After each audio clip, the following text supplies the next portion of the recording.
Fidèles téléspectateurs, vous êtes branchés sur votre chaîne de prédilection RTNC, Radio-Télévision Nationale Congolaise, qui se fait le plaisir de recevoir aujourd'hui Monsieur le DGA, Freddy Mulumba, en tout cas, qui vient parler d'un sujet intéressant, interpellateur, au regard sur, moi je voulais dire l'héritage, mais lui préfère parler des héritages, nous légués par Patrice Emery Lumumba et Mzee Laurent Désiré Kabila. N'est-ce pas, monsieur le DG? Si on essaie un peu d'expliquer à notre peuple l'essence de l'histoire. C'est bien. Je vous salue, monsieur le DG. Salut, cher ami. Tout le plaisir est pour nous, en tout cas, de vous recevoir encore sur le plateau de Congo Histoire. Monsieur le DG, c'est une tradition dans Congo Histoire de commencer, c'est vrai, par une chanson. Mais aujourd'hui, puisque nous devons en tout cas donner l'occasion à monsieur le DG de s'exprimer, de répondre à nos questions, nous commençons plutôt par quelques pages d'histoire qui sont conférence de Berlin. Donc nous allons commencer par la conférence de Berlin. Beaucoup de gens en parlent, mais est-ce que on fait un effort pour comprendre le pourquoi de cette conférence? C'est bien de parler de partage de l'Afrique et tout, mais est-ce que les Africains ont gagné quelque chose de cette conférence, ou dans cette conférence, appelée conférence de Berlin? C'était en 1885, hein? C'est de 1884 en 1885. C'était le 26 novembre. Et c'était terminé, novembre 1884. C'est terminé le 26, je pense, février 1885. Donc c'est une conférence qui a pris beaucoup de jours. Oui, je pense beaucoup de mois même. 3 mois. Voilà. Donc ce n'était pas de la blague. Et surtout que là-bas on dit time is money. Le temps c'est de l'argent. Lorsqu'ils mettent beaucoup de mois comme ça, c'est que ce n'était pas de la blague. Pour eux. Et même pour nous aussi. La conférence de Berlin sera suivie d'un discours, peut-être qui était oublié, mais auquel nous commençons en tout cas à nous intéresser de plus en plus. Le discours du roi Léopold II. Il y en a qui parlent d'un message ou première missive adressée au premier missionnaire catholique envoyé au Congo. C'était sûrement pour déblayer le terrain au colonialisme ou à la traite négrière ou à l'esclavage, tout ça là. Voilà, le discours du roi Léopold II viendra juste après la conférence de Berlin. Après la conférence de Berlin, nous aurons, plutôt le discours du roi Léopold II, nous aurons Esclave, une chanson de Papa Wemba. Papa Wemba qui nous a quittés. Mais vous savez tous, fidèles téléspectateurs, que les artistes ne meurent pas. Il va encore nous interpréter cette chanson bientôt, Esclave, mais une chanson qui nous interpelle.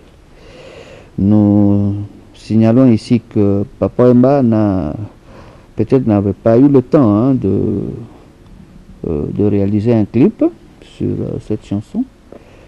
Alors, les images que vous voyez, en tout cas, c'est l'œuvre de Congo Histoire. En tout cas, nous avons pensé faire vivre davantage les paroles, n'est-ce pas, interpellatrices de Papa Wemba à travers cette chanson. Et puis nous allons terminer la première partie donc de notre émission, page d'histoire, avec Kimbangu. Parce que certaines personnes pensent que Kimbangu, c'est un personnage fictif. Donc une personne qui n'a jamais existé, donc créée par, c'est pas moi, les écrivains ou les penseurs, les philosophes et tout et tout. Mais Kimbangu a existé. Kimbangu a existé, il a eu des parents comme nous tous, il a élevé, grandi et tout, tout ça. Et Kimbangu a mené le combat comme tout le monde, comme ceux qui ont combattu, n'est-ce pas? Et vous allez encore le revivre, parce qu'il y a quelques images, même si beaucoup d'images ont été brûlées, beaucoup d'archives ont été brûlées par le roi Léopold II. Hein? Oui, avant de mourir. Oui, c'est comme ça que vous verrez par endroits Kimbangu en dessin animé, n'est-ce pas? Mais l'essentiel, c'est de faire passer le message. Mais vous verrez sa photo et tout, et même quelques photos que nous allons encore mettre ici. Et puis, nous entrerons dans le sujet du jour, dans le vif du sujet. Les héritages nous légués par Patrice Emery Lumumba et Mzee Laurent Désiré Kabila. Nous aurons beaucoup d'éléments là-bas. Commençons par le commencement. Monsieur le DG, je pense que ça ne vous dérange pas. Qu'on commence par là, quelques pages d'histoire. Nous demandons à la technique de proposer à nos fidèles téléspectateurs quelques pages d'histoire, les pages d'histoire que nous venions de vous présenter. C'est parti. Berlin, novembre 1884. Palais du chancelier Bismarck. Une conférence internationale est organisée. La conférence de Berlin, c'est son nom, est aujourd'hui oubliée. Elle a pourtant scellé le destin de l'Afrique pour les siècles à venir.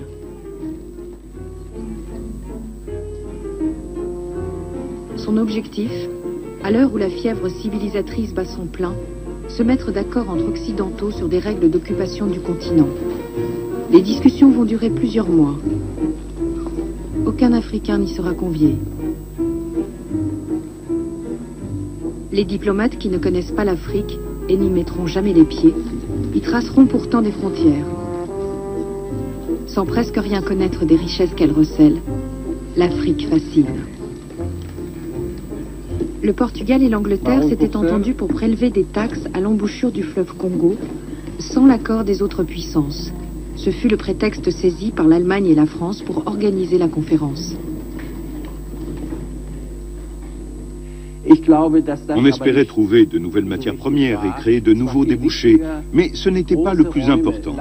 Il s'agissait avant tout de garantir le contrôle de grands territoires à long terme pour le XXIe siècle. Le programme de la conférence s'établit donc comme suit. Premièrement, la liberté du commerce dans le bassin du Congo et de ses embouchures. Deuxièmement, la liberté de circulation sur le fleuve Congo et sur le fleuve Niger. Troisièmement, les conditions de prise de possession de nouvelles terres. Sir Edward Mallet, représentant du gouvernement de Sa Majesté britannique, notre haute assemblée vous écoute. Je vous remercie, monsieur le chancelier. Messieurs, les vues de mon gouvernement s'accordent en général avec celles exprimées par le chancelier Bismarck. Mais, si l'exploitation des marchés du Congo est désirable, le bien-être des indigènes ne doit pas être négligé. Ceux-ci perdraient plus qu'ils ne gagneraient si la liberté du commerce, dépourvue de tout contrôle raisonnable, venait à dégénérer. Les indigènes ne sont pas représentés en notre sein. Et cependant, les décisions de la conférence auront pour eux une extrême gravité. La première phase de discussion concerne donc la liberté de commerce pour tous dans le bassin du Congo et dans ses embouchures. J'ai le plaisir de vous annoncer que le gouvernement de Sa Majesté y est favorable. Pas étonnant. La Grande-Bretagne ne possède aucun territoire dans les embouchures du Congo. Une région convoitée par toutes les puissances. Les Portugais les revendiquent pour les avoir abordés les premiers. Les Français prétendent y posséder des comptoirs et lorgnent la rive droite du fleuve Congo. Le roi des Belges, la rive gauche. L'Afrique est le dernier des continents inviolés. Pendant des siècles, les Occidentaux ont commercé des esclaves sur ses côtes. Aujourd'hui, c'est l'intérieur du continent qui est l'objet de toutes les attentions.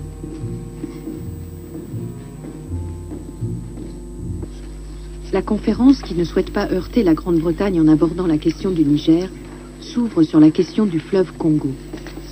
Un problème qui va révéler les féroces rivalités entre Occidentaux.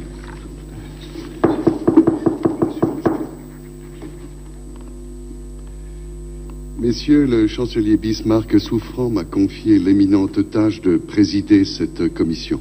L'avis du Portugal, qui a une très longue expérience de l'Afrique, serait très utile à notre haute assemblée. Je donne la parole à monsieur le marquis de Penafiel, qui nous arrive de Lisbonne. Merci, monsieur le comte. Messieurs, le gouvernement de Sa Majesté très fidèle, le roi du Portugal, partage l'intention d'instaurer la liberté des commerces dans les bassins et les embouchures du Congo. Lorsque le Portugal aura établi une administration régulière sur la côte, entre les 5 degrés 12 et les 8 degrés de latitude sud, territoire incorporé à titre incontestable à la couronne du Portugal. N'oubliez pas, messieurs, que le Portugal a introduit les germes de la civilisation en Afrique. De la civilisation et de la traite des esclaves. Je vous remercie, monsieur le marquis. Les délégués américains Casson et Sanford seraient-ils disposés à communiquer à cette assemblée les positions du Nouveau Monde? With pleasure.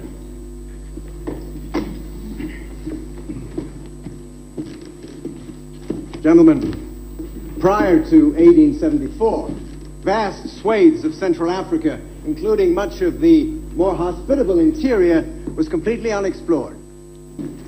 My government would be in favor of any agreement which rendered these lands neutral and which protected them from armed attack. And to the... Je rappelle à tous les délégués qu'il est d'usage que nos communications soient données en langue française, conformément aux règles de la diplomatie internationale. Merci. Excusez-moi, Monsieur le Président. Je vous en prie. À cette fin, une association internationale a été établie sous le haut patronage d'un philanthrope européen. Je parle évidemment de Léopold II, roi des Belges.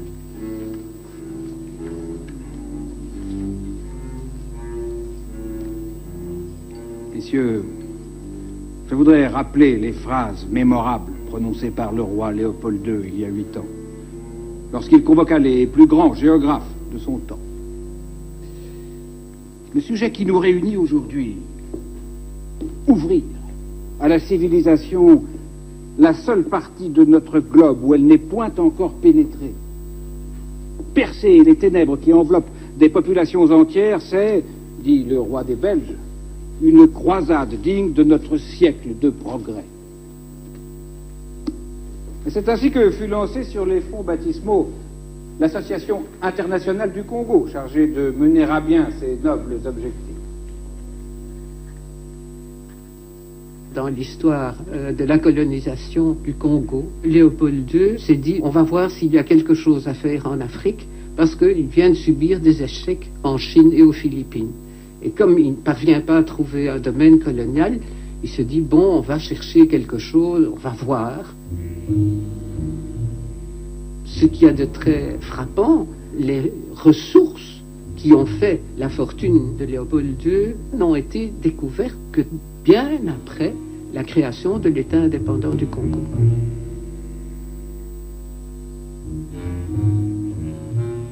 L'idée était de mettre en place un certain nombre de postes le long du fleuve Congo, dans un but scientifique d'une part,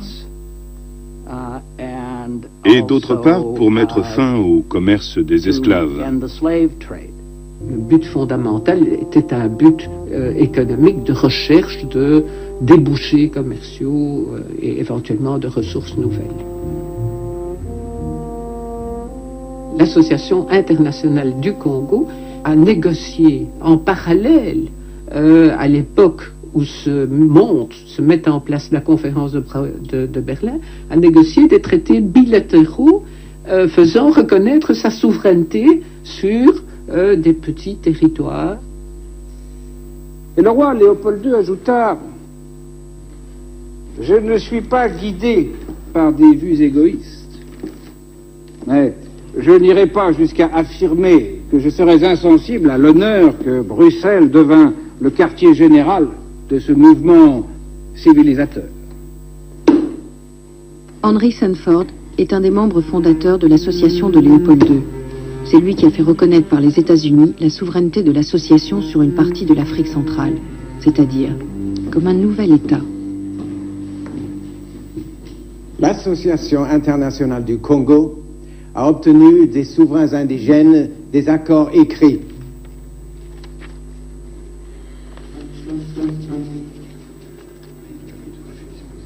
Les chefs traditionnels africains, analphabètes, ont été bien incapables de comprendre les traités qui les dépossédaient de leurs terres. Leur signature, de simple croix, en témoigne. Le président des États-Unis a reconnu l'Association internationale du Congo ainsi que le drapeau qu'il a adopté. Il s'agit donc de donner la plus grande expansion à la délimitation de ce territoire.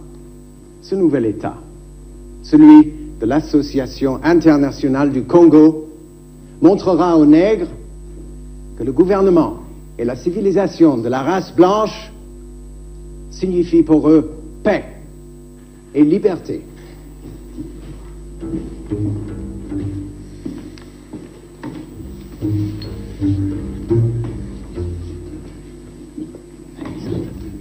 Voilà ce qu'on enseignait aux petits écoliers français pendant la conférence de Berlin, donc en 1885. C'est Paul Bert qui écrit « Les nègres, peu intelligents, n'ont jamais bâti que des huttes, parfois réunies en assez grand nombre pour faire une ville. Ils n'ont point d'industrie. La culture de la terre est chez eux au maximum de simplicité. Ce ne sont cependant pas les derniers des hommes. Il faut mettre, après eux, comme intelligence, les petites races d'hommes qui habitent les régions les plus inaccessibles de l'Afrique. Bien au-dessus du nègre, nous élèverons l'homme à la peau jaunâtre. Mais la race intelligente entre toutes, celle qui envahit et tend à détruire et à subjuguer les autres, c'est celle à laquelle nous appartenons, c'est la race blanche. »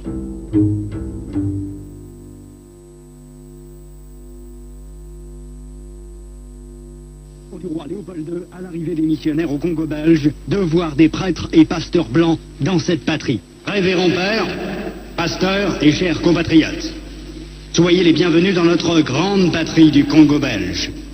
La tâche qui vous est confiée de remplir est très délicate et demande beaucoup de tact. Prêtres et pasteurs, vous venez certes pour évangéliser. Mais cette évangélisation s'inspire de notre grand principe, avant tout, les intérêts de la métropole. Le but essentiel de votre mission n'est point d'apprendre aux Noirs à connaître Dieu. Ils le connaissent déjà depuis leurs ancêtres. Ils prient et se soumettent à Nzambi Mpunu, que je sache, et aussi à Nzambi Mawezi. Ils savent que tuer, voler, coucher avec la femme d'autrui, calomnier, insulter, est mauvais. Ayons le courage de l'avouer, vous ne venez pas leur apprendre ce qu'ils savent déjà. Votre rôle est essentiellement de faciliter les administrateurs et les industriels, c'est-à-dire que vous interpréterez l'Évangile de la façon qui sert le mieux vos intérêts dans cette partie du monde. Pour ce faire, vous veillerez entre autres à désintéresser nos sauvages noirs des richesses dont regorge leur sous-sol, afin d'éviter qu'ils s'y intéressent ou qu'ils nous fassent une concurrence meurtrière, rêvant un jour à nous déloger de cette partie avant que nous ne nous enrichissions. Votre connaissance de l'Évangile vous permettra de trouver des textes qui recommandent et qui font aimer la pauvreté. Par exemple, « Heureux les pauvres, car le royaume des cieux leur appartient. » Il est plus difficile pour un riche d'entrer au ciel qu'à un chameau de passer par le trou d'une aiguille, etc. Vous ferez donc tout pour que les nègres aient peur de s'enrichir pour mieux mériter le ciel. Les soutenir petit à petit pour qu'ils ne se révoltent jamais un jour. Les industriels et les administratifs seront obligés de se conformer à ce que je vous recommanderai, à vous prêtres et pasteurs blancs, de temps en temps, pour vous faire craindre, de peur de courir à la violence, injurier, battre. Il ne faudra pas que les nègres ripostent ou se nourrissent de vengeance. Pour cela, vous leur enseignerez par tous les moyens et vous insisterez pour qu'ils suivent l'exemple de tous les saints qui ont tendu les joues, qui ont pardonné les offenses, qui ont reçu les crachats et les insultes sans tressaillir. Il faudra les décourager et les détacher de tout ce qui pourrait leur donner le courage de nous affronter. Je songe ici spécialement à leurs nombreuses fétiches de guerre qu'ils prétendent ne point abandonner. Votre action doit porter essentiellement sur les jeunes, afin qu'ils n'hésitent point de nous saluer. Quand le commandement du Père est en contradiction avec celui des missionnaires, qui sont les pères spirituels de leurs âmes, vous insisterez particulièrement sur la soumission et l'obéissance, même aveugle.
Nelson Mandela,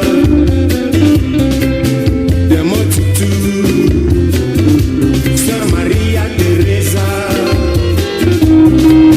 Asimo Baya Tingame Monyoko de na Sud-Africa.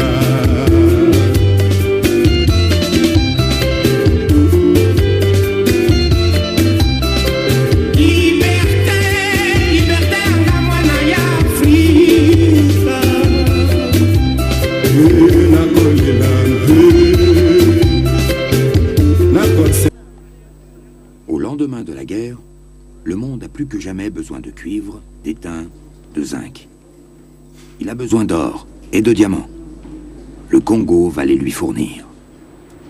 L'Union minière, une filiale de la Société Générale, règne en maître au Katanga.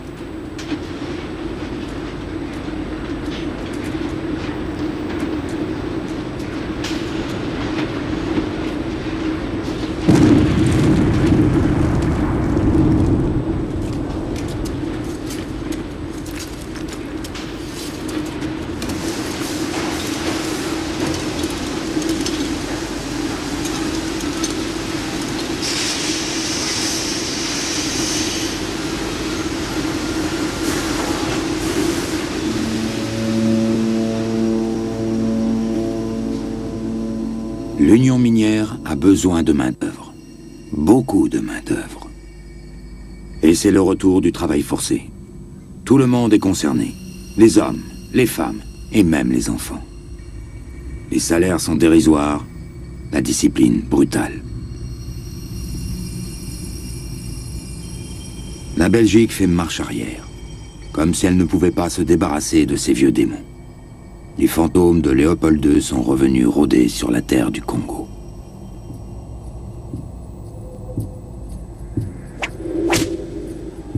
Il y a des révoltes.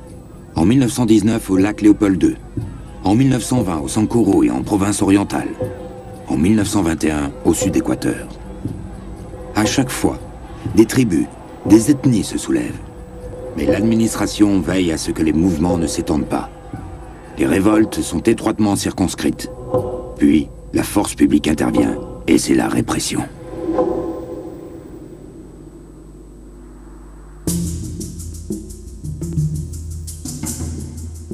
C'est alors qu'une voix s'élève, une voix rude, âpre, celle d'un jeune prophète. Il s'appelle Simon Kimbangu.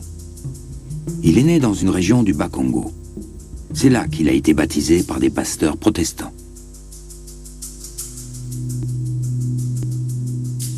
Un soir, Kimbangu est plongé en plein sommeil. Il fait un songe troublant.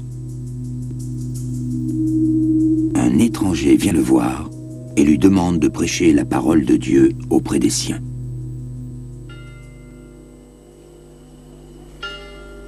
Pour l'écouter, des milliers de gens abandonnent les usines, les champs, les écoles et les églises.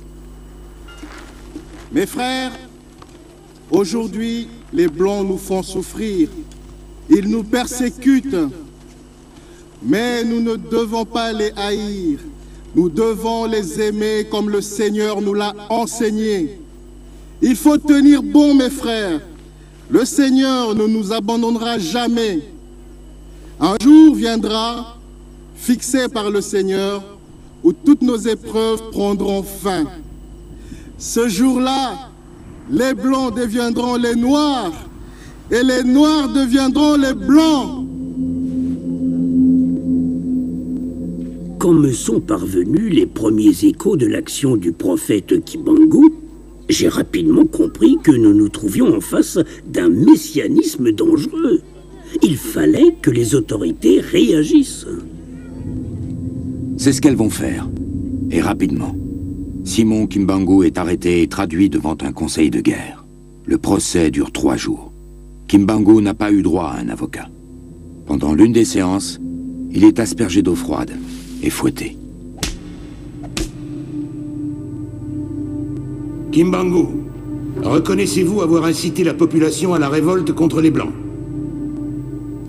Je n'ai fait que prêcher l'évangile de Jésus-Christ tel que les Blancs me l'ont enseigné. Le gouvernement ne les a pas arrêtés pour autant. Vous avez bien dit que les blancs deviendraient noirs et les noirs deviendraient blancs. Cela veut dire qu'un jour, nous serons les maîtres chez nous comme les blancs le sont chez eux. Vous vous prenez pour le prophète, monsieur Kimbangu? Jésus-Christ est le prophète. Je n'ai fait que recevoir la mission de proclamer la nouvelle du salut éternel. Pourquoi les blancs qui ont leur Bible et leur prophète interdisent-ils aux noirs d'avoir les leurs? Simon Kimbangu est condamné à mort, mais le roi Albert lui accorde la grâce. Il est incarcéré à la prison d'Élisabethville pour le restant de ses jours.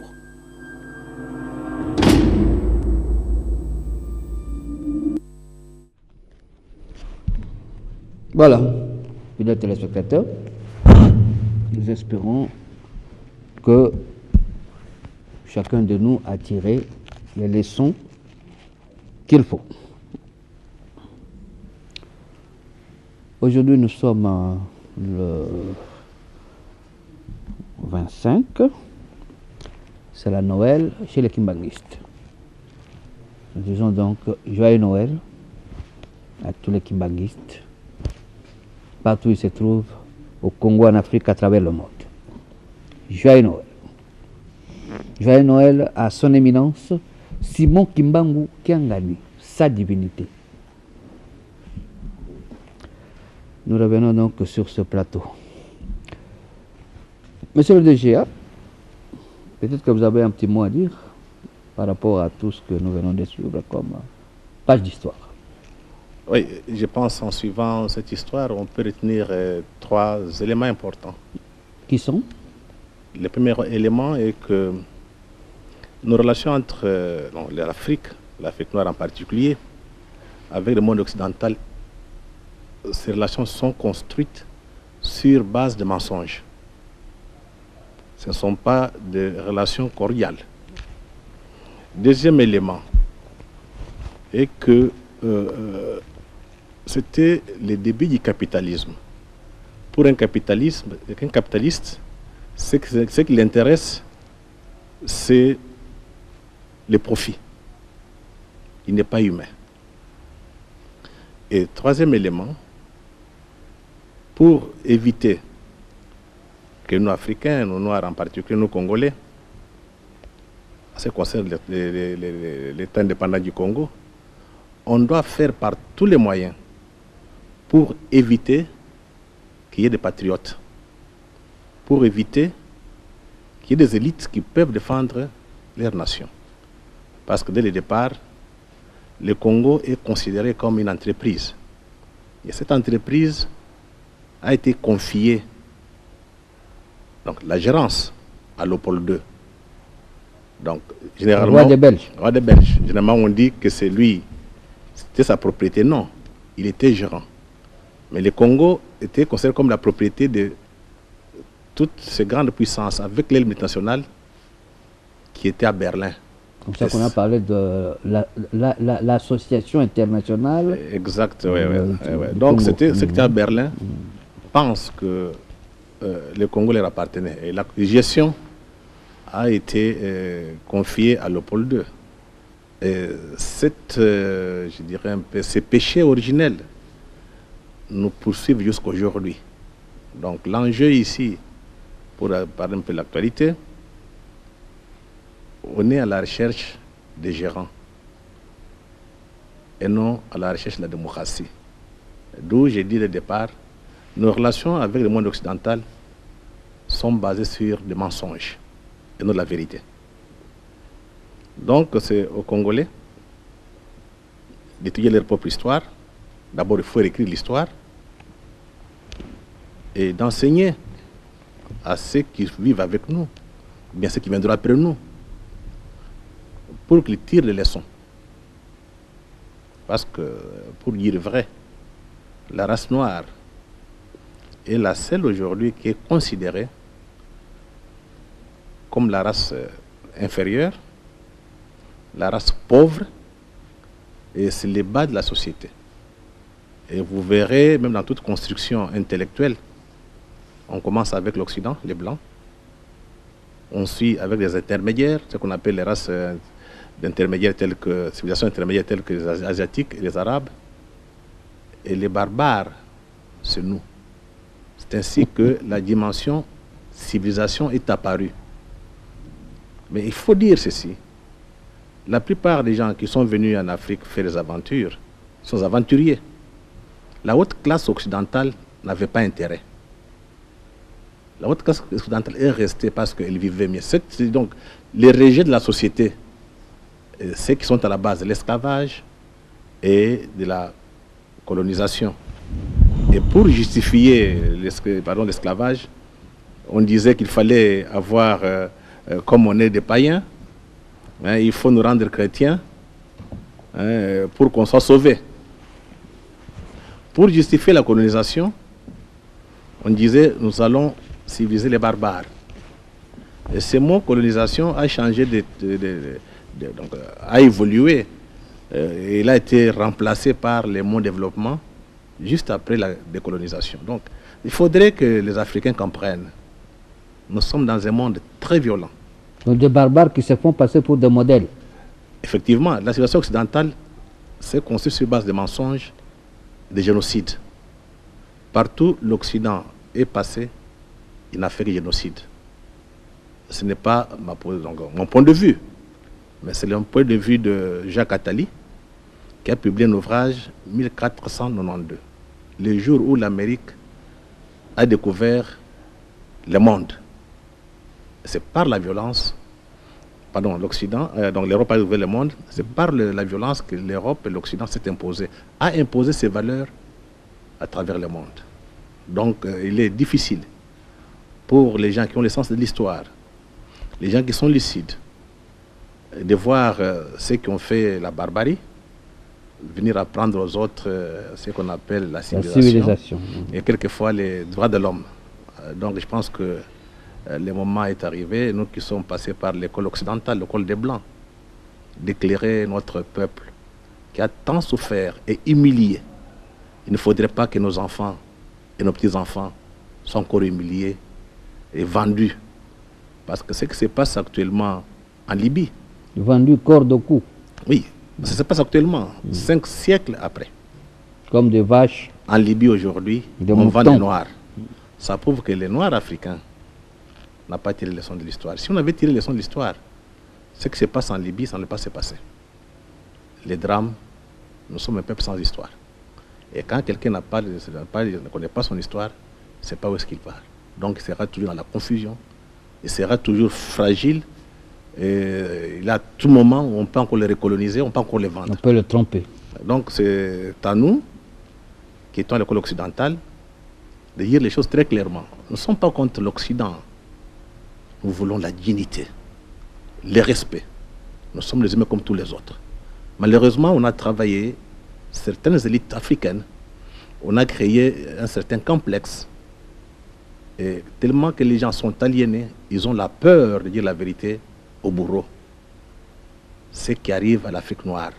Parce que les Noirs américains ont trouvé des solutions à leur humiliation. Aujourd'hui, quand un Noir américain parle, on le respecte. Ce qui n'est pas le cas avec un Noir africain. Vous m'avez fait penser à cela.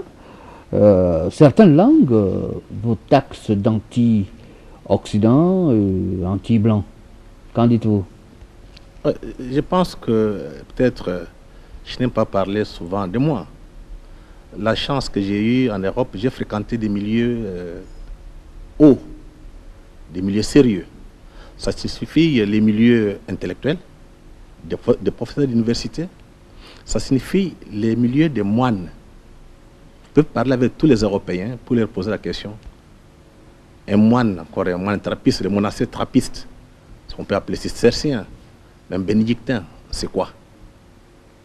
Donc dans ces milieux-là, il n'y a pas de mensonge. On ne me considérait pas comme un noir. J'étais considéré comme un humain. Parce que la haute classe occidentale, et généralement, on écoutait ce que je disais. Et puis on me respectait. C'est ce qui fait qu'en Europe, on vous respecte. Quand vous venez en Afrique avec un discours des hommes libres, on vous traite d'extrémistes, d'anti-occidental. Non. Ça joue sur les esprits des Congolais, des Africains de manière générale. qui pensent perdre des petits privilèges. Si je parle ainsi, je vais parler en Belgique. Beaucoup de gens me posent la question, est-ce qu'il y aura les visas? Alors que j'ai fait 5 ans en Belgique, je ne vois pas encore ce que je vais faire. Beaucoup de gens me posent la question, quelles sont tes relations avec les Américains? Moi, je dis, mais je ne comprends pas. J'étais en Amérique, la première chose que les Américains nous ont demandé, c'est dire la vérité, pas de mensonges. Donc, peut-être c'est la chance que j'ai eue. Je pense que tout ce que nous faisons aujourd'hui, seule l'histoire pourra nous juger, pas des hommes aujourd'hui. Parce que je rappelle ici, quand Lumumba réclamait l'indépendance du Congo, il y a eu des gens qui ont travaillé contre lui. Et Mobutu est le premier. C'est Mobutu qui est le premier encore à le reconnaître comme héros national. Donc, son homme de confiance. Donc je dirais qu'il faut prendre rendez-vous avec l'histoire. C'est capital. Oui, c'est vrai, vous avez côtoyé ces milieux-là. Vous dites que donc il n'y avait pas de problème et tout. Mais je sais qu'ici même au Congo, bon, vous ne voulez pas tellement qu'on passe allusion à cela, n'est-ce pas? Mais qu'est-ce que vous voulez? C'est l'histoire. Hein. C'est l'histoire. Je sais qu'à un moment donné de l'histoire de notre pays, de votre vie professionnelle, vous avez connu des moments difficiles, hein, avec peut-être l'ambassade américaine. Hein, non. Les Américains sont très libres. Ouais. Et tu verras jamais un Américain, quelle que soit ta position, te demander jamais. Voilà. C'est un peuple différent des Européens. Parce que l'Amérique s'est construite sur base de liberté. Okay. Donc chez eux, la liberté est sacrée. Et chaque fois, d'ailleurs, ce qui m'avait frappé la fois dernière, quand on était à Washington, la première question, donc ce qu'on nous a dit en premier lieu, c'était savoir, vous êtes dans un pays libre. J'ai parlé librement. Ce que je vous dis, c'est que je l'ai dit à Washington au département d'État. Ceux qui doutent, ils peuvent aller vérifier. Et jamais là-bas, on m'a traité d'extrémiste. Ce sont des gens ici qui veulent garder les Congolais dans l'ignorance pour les exploiter, qui tiennent ces discours. Donc, quand on est aliéné, on a peur. D'abord, la peur de perdre des privilèges. Ces gens ici, c'est-à-dire les Américains ici. Non, beaucoup de... leur ambassade ou quoi? Beaucoup de... C'était quoi à cette époque-là? Parce que vous savez, j'en sais quelque chose. Oui, je ne pense pas que c'était les Américains. Ouais. En fait, c'était quand on a commencé la campagne contre la balkanisation. Voilà. Donc, j'étais DG de Télé 7. J'ai géré les potentiels Radio 7. Voilà. Pendant une période, je ne comprenais pas. Les départements d'État américains avaient demandé à leurs agents ici de venir rencontrer pour qu'on leur explique. Pour en savoir plus. Ah, oui. La balkanisation, c'est quoi? Ils sont venus, d'ailleurs, ce sont des jeunes gens qui ont fait Harvard, donc c'est de la hauteur scientifique. Ils sont venus, il y avait un Américain d'origine indienne et un Américain blanc. J'étais au potentiel avec M. Kabongo, on a discuté pendant 1 heure. Nous, on ne savait pas. Donc, on ne savait pas que c'était le département d'État qui avait demandé. 1 année après, c'est comme ça que Wikileaks a sorti les câbles, parmi lesquels il y avait les câbles sur le Congo. Donc, intitulé « Ceux qui dénoncent la balkanisation au Congo, du Congo, hein, donc à Kinshasa en quelque sorte. » C'est ça. Et donc, en faisant ce travail, mais ce que j'ai beaucoup apprécié chez les Américains, c'est la rigueur.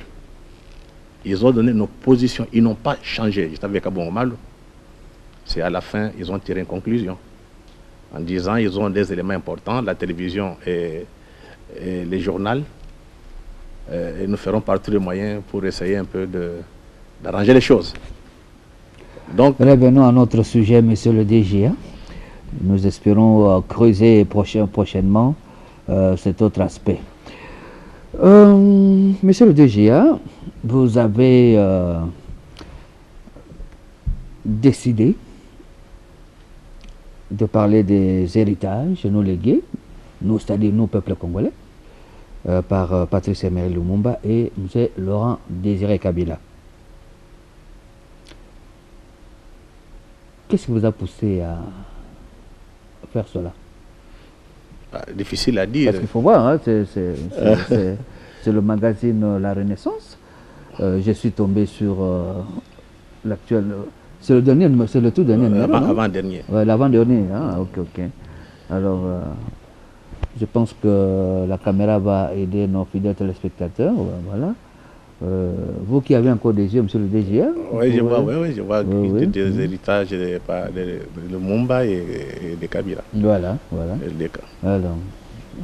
Alors donc, qu'est-ce qui vous a poussé à faire ça, à écrire sur ça? D'abord, il faut dire que dans les bas âges, moi je ne connaissais pas Lumumba.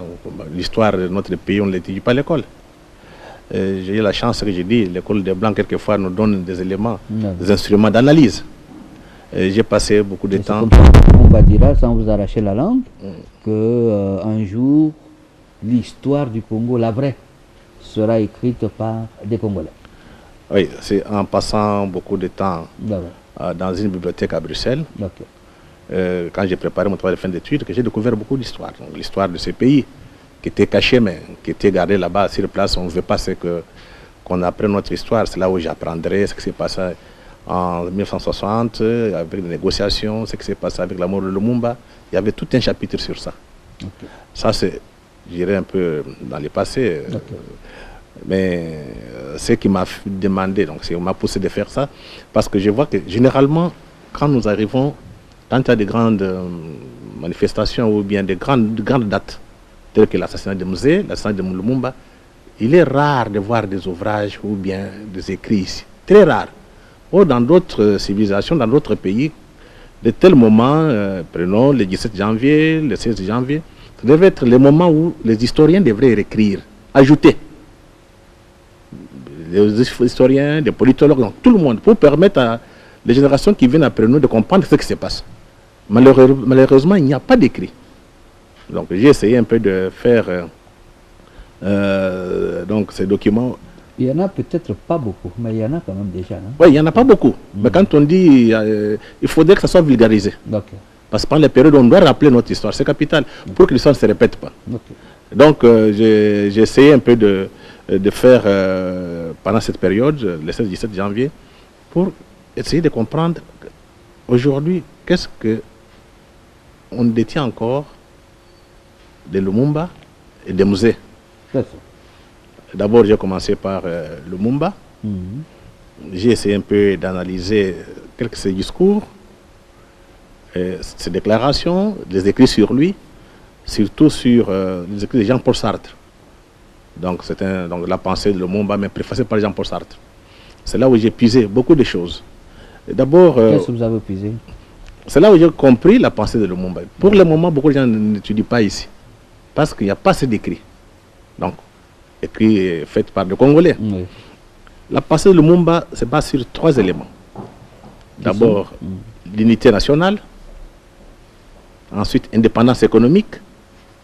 Enfin, panafricanisme. Lumumba estimait que seule l'unité nationale peut nous éviter la balkanisation. C'est pendant la période que l'indépendance, bien entendu, quand on est parti à table ronde à Bruxelles, la Société générale de Belgique, avec Moïse Tshombe, pensait déjà faire la sécession katangaise. Donc Lumumba a fait par tous les moyens pour que le Congo reste uni. Donc c'est d'abord la dimension politique, juridique. Cette indépendance va nous permettre à être ensemble afin de réclamer l'indépendance économique. Ce qui fait la table ronde, il n'y avait pas beaucoup de débats sur l'économie. Dès qu'ils ont eu l'indépendance, ils sont rentrés ici. Alors, au moins les ténors.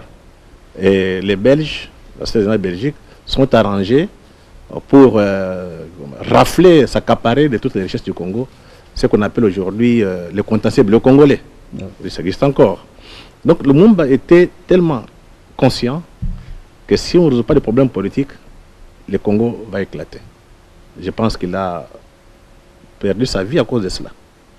Ce qui est pas dramatique, ce qui est un peu difficile à expliquer, il est parti mourir au Katanga. Or, c'était le Katanga qu'on devrait couper. Donc on peut dire que la mort de Lumumba, ça a sauvé le Congo. Parce que là, on pouvait encore justifier, on l'accusait d'être communiste alors qu'il ne l'était pas. Mais derrière ce discours, c'était des intérêts. Deuxième élément, indépendance économique. Lumumba pensait que sans indépendance économique, l'indépendance politique sera une coquille vide. Donc, on obtient l'indépendance politique sur le plan juridique, on est indépendant, mais il faudrait parvenir à mettre la main sur nos richesses, pour que ces richesses permettent à l'État de fonctionner correctement. Or, en face de lui, il y avait un État dans un État. C'était la Société Générale de Belgique. Et la Société Générale de Belgique, qui est l'ancienne Union minière Yokatanga. Okay. Et Union minière Yokatanga, c'est eux qui étaient à la base de la création de l'État indépendant du Congo. Ça signifie qu'il y avait ce qu'on peut appeler la trinité coloniale.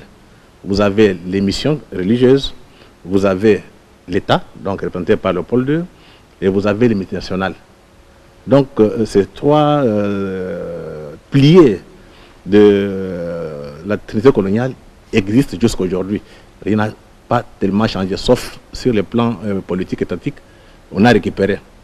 Mais les églises ne sont pas encore décolonisées, tout comme aussi nos richesses qui est contrôlées par les multinationales ne nous appartiennent plus, pas encore. Donc l'indépendance économique, on ne l'a pas encore. Peut-être avec le code minier, si nous nous battons, on va l'arracher.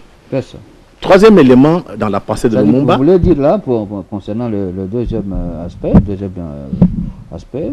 que nous ne jouissons pas encore vraiment de nos richesses. Les faits sont là. Voilà. Est-ce qu'on peut m'expliquer aujourd'hui comment un pays riche comme le Congo, la population est pauvre? Est-ce qu'on peut nous expliquer? Pays riche potentiellement. Non, nous sommes riches parce que on voit que les étrangers viennent ici, ils s'enrichissent, la population est pauvre. Voilà. Est-ce qu'on peut nous expliquer ça? Voilà pourquoi je demande à beaucoup d'intellectuels qui avalent des déclarations occidentales, des mensonges, qu'ils fassent un effort pour faire des analyses historiques. Parce que pour comprendre pourquoi notre peuple est pauvre, ce n'est pas lié à la démocratie, même pas au développement, tous ces concepts. C'est des histoires. Si notre pays est pauvre, parce que le Congo est victime du capitalisme occidental prédateur mis en place depuis 1885, depuis la conférence de Berlin. C'est ça le problème ici. Mais malheureusement, nos intellectuels, je pense que beaucoup n'ont pas le courage de s'assumer, ou de dire à nos amis occidentaux, ça doit s'arrêter, entretenir cette confusion. Donc si notre peuple est pauvre, ce n'est pas à cause de la démocratie, ce n'est pas à cause des droits de l'homme, ce n'est pas à cause du développement. C'est parce qu'il y a un système d'exploitation qu'on a hérité depuis 1885. C'est la réalité. Sans vous arracher la langue, Mobutu, paix à son âme, bon, c'est vrai, on peut tout dire, hein, il avait son côté négatif et peut-être aussi positif. Ce fut un homme, n'est-ce pas? Mobutu a dit ceci: ce n'est pas facile d'être le Zaïre. Aujourd'hui, nous dirons le Congo. Ce n'est pas facile d'être le Zaïre, donc le Congo.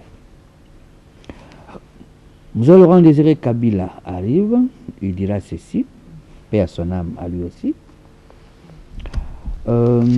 Notre pays est victime d'un complot international.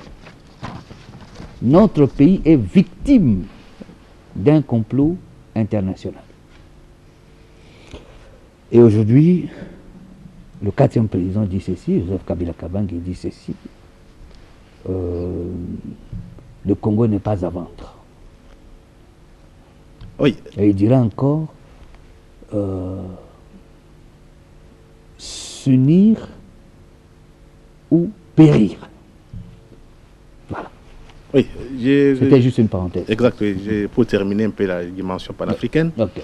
J'ai essayé un peu de voir la conférence panafricaine, donc les déclarations de Lumumba lors de la conférence panafricaine, qui s'est tenue à Kinshasa, le 40e là, je pense, le 25 août 1960. Lumumba dit ceci: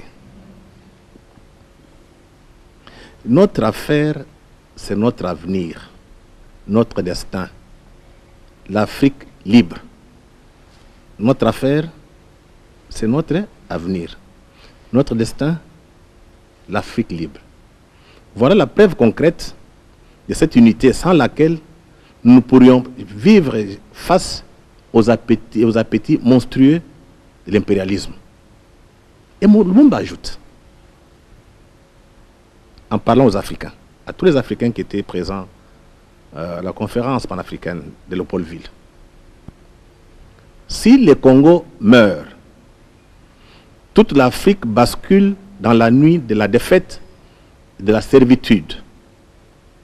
Et notre sort commun se joue pour le moment, ici au Congo. C'est ici, en effet, que se joue un nouvel acte de l'émancipation et de la réhabilitation de l'Afrique. Le monde n'a pas fait d'université. J'ai lu ça dans... Donc vous comprenez, le magazine, ça la chance que le Congo a. On ne sait pas expliquer, il y a des forces mystiques qui nous dépassent. C'est d'avoir à chaque période de l'histoire des hommes qui conduisent la population, quelquefois qui sont prêts pour perdre leur vie. Quand vous prenez le cas de Kimpa Vita, il s'est opposé à des négriers. Oui, toute femme qu'elle était. Oui. Mais et quand vous prenez Kimbangu, il s'est opposé à la colonisation belge. Quand vous prenez Lumumba, il s'est opposé à la balkanisation du pays et la mise sous tutelle. Il a payé. Ça signifie quoi? Il y a toute une constance dans notre histoire. Toute personne qui essaye de défendre les intérêts du Congo est menacée d'assassinat. Ça signifie aussi, compte tenu de cette histoire douloureuse, il faut qu'on apprenne à protéger nos élites. Parce que ce qui est grave, dans tous les coups qu'on monte ici, il y a toujours des traîtres congolais dedans. Le travail à faire, c'est réduire le nombre de traîtres davantage.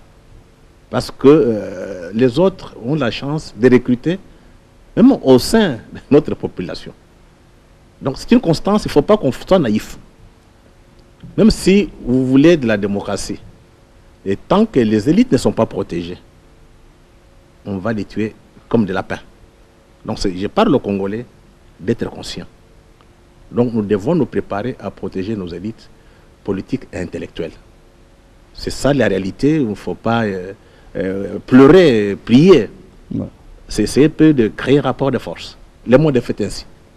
Et surtout qu'on est trop riche. On est trop riche, le pays est extrêmement riche. On trouve tout ici. Tous les bandits du monde pensent que c'est leur butin. Ils vont comprendre le jour où il y aura un rapport de force. Ça signifie quoi? D'abord, une armée forte. Je dis une armée forte, parce que si vous n'avez pas une armée forte, on vient prendre vos richesses gratuitement.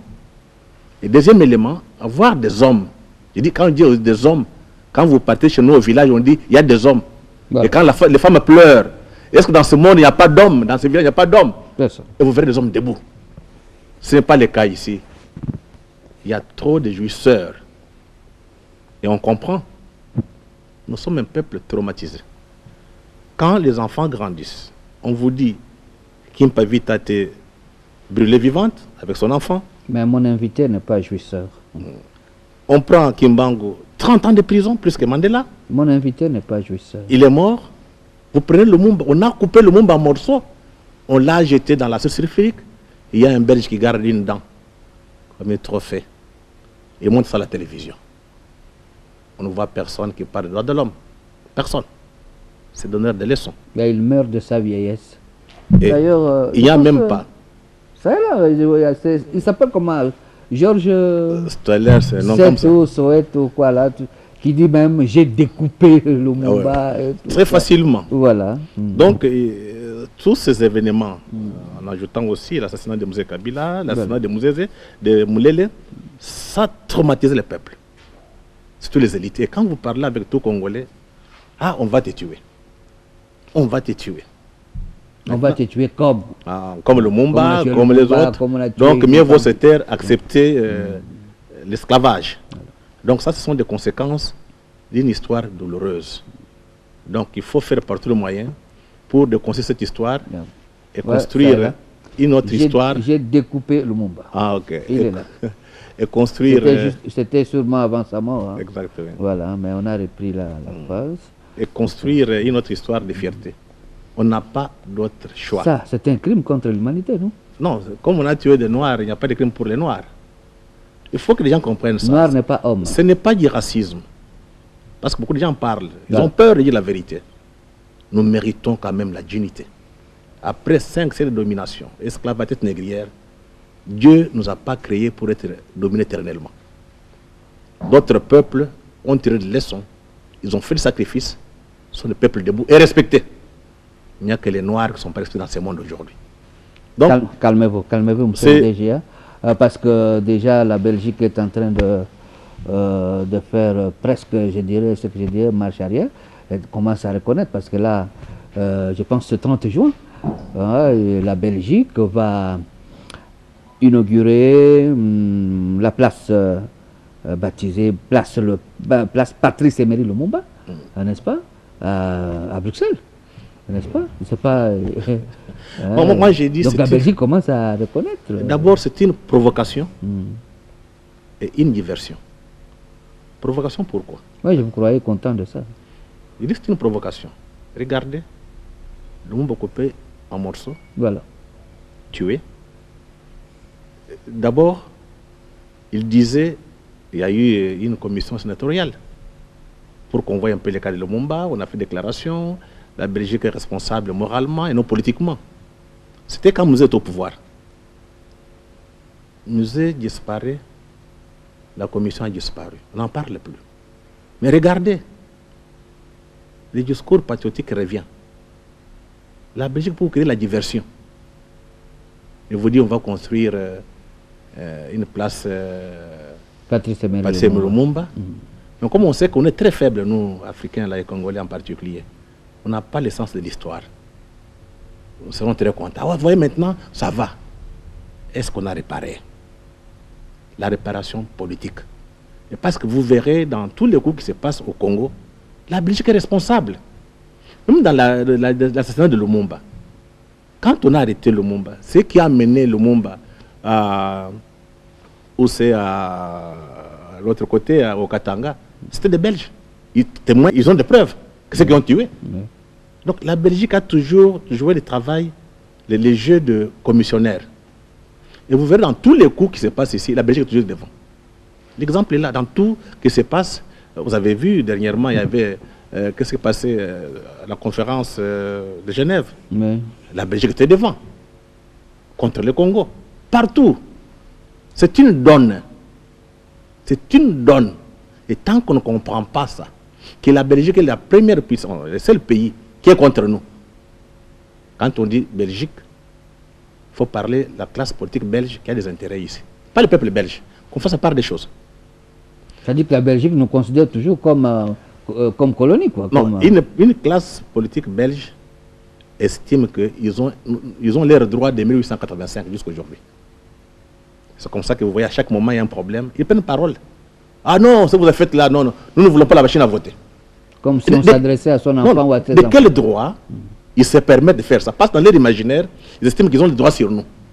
Mais ce qui est curieux et dangereux, c'est de voir que les Congolais eux-mêmes trouvent normal que quelqu'un d'autre les donne des leçons. Maintenant, Muzungu Anasema a changé. Maintenant, c'est la communauté internationale a dit. Et vous verrez même dans la presse, quand c'est l'Occident qui raconte, nos journalistes reprennent ça sans critique. Alors. Ça prouve qu'on est tellement aliénés. Le travail à faire aujourd'hui, c'est décoloniser les Congolais, désaliéner les élites. Donc ça signifie qu'il faut reconstruire l'homme congolais. Aujourd'hui, ceux qui ont vieilli... S'il vous plaît, il faut bien comprendre, monsieur le DGA. Il n'a pas dit de coloniser les Congolais, mais de décoloniser.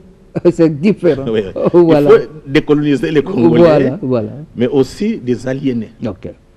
Donc ce sont les désaliénés. Oui, parce qu'on est tellement aliénés, complexés, complexe d'infériorité. Et de penser que tout étranger viendra nous faire du bien. Ce qui est grave, c'est que les Européens ont fait dans l'histoire. Je pense que c'est en train d'aller vers la fin. Et si nous ne sommes pas des aliénés, d'autres peuples vont nous recoloniser. Donc le travail à faire, c'est prendre conscience, mais la conscience vient grâce à l'histoire. Quand quelqu'un ne connaît pas son histoire, il n'est pas conscient. C'est l'exemple qu'on a ici.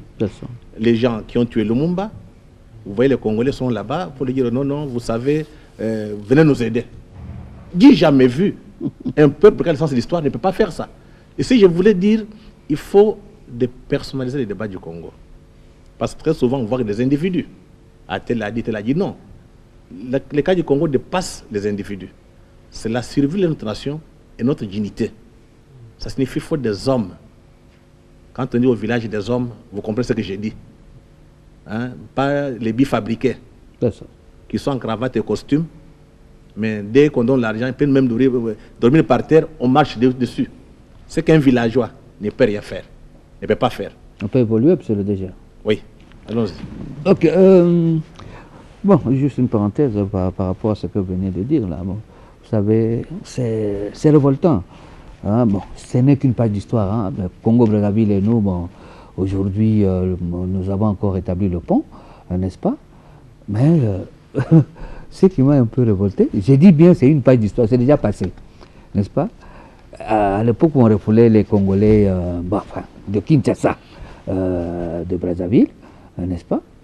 C'est curieux, vous verrez, refoulé du Congo-Brazzaville, mais vous le voyez à Kinshasa, hein, un t-shirt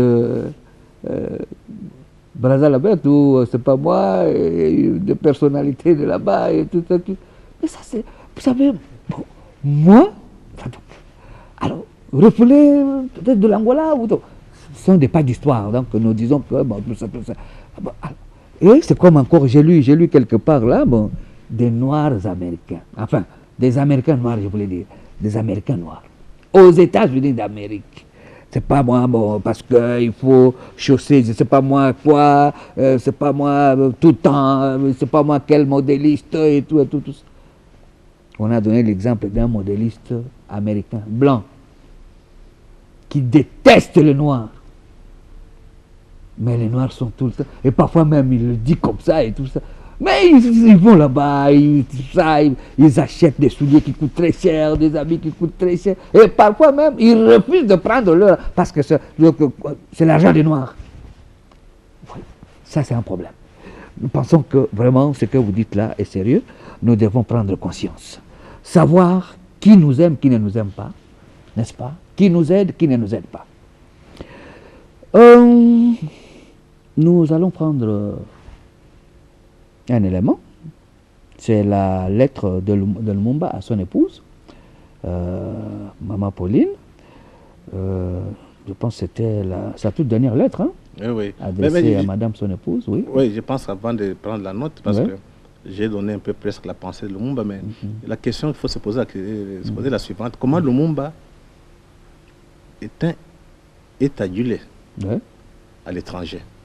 À l'étranger, vous trouverez l'université de Lumumba, université telle, Rumba. Ça c'est... La question viendra, elle est là. Ok, merci. La question viendra. Okay. Oui. Alors, donc, suivant, cette fois-là, la lettre a été rendue par un compatriote, Michel Kitoko.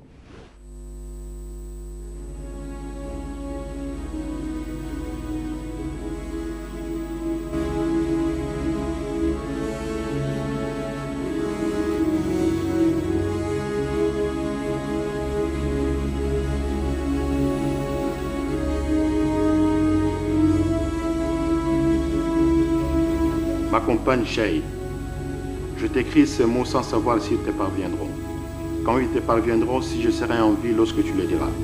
Tout au long de ma lutte pour l'indépendance de mon pays, je n'ai jamais douté un seul instant du triomphe final de la cause sacrée à laquelle mes compagnons et moi avons consacré toute notre vie. Mais ce que nous voulions pour notre pays, son droit à une vie honorable, à une dignité sans tache, à une indépendance sans restriction. Le colonialisme belge et ses alliés occidentaux ont trouvé des soutiens directs et indirects, délibérés et non délibérés, parmi certains hauts fonctionnaires des Nations Unies. Cet organisme à qui nous avons placé toute notre confiance lorsque nous avons fait appel à son assistance ne l'ont jamais voulu. Ils ont corrompu certains de nos compatriotes. Ils ont contribué à déformer la vérité et à assurer notre indépendance. Que pourrais-je dire d'autre? Que morts, vivant libres ou en prison sur l'ordre des colonialistes. Ce n'est pas ma personne qui compte, c'est le Congo.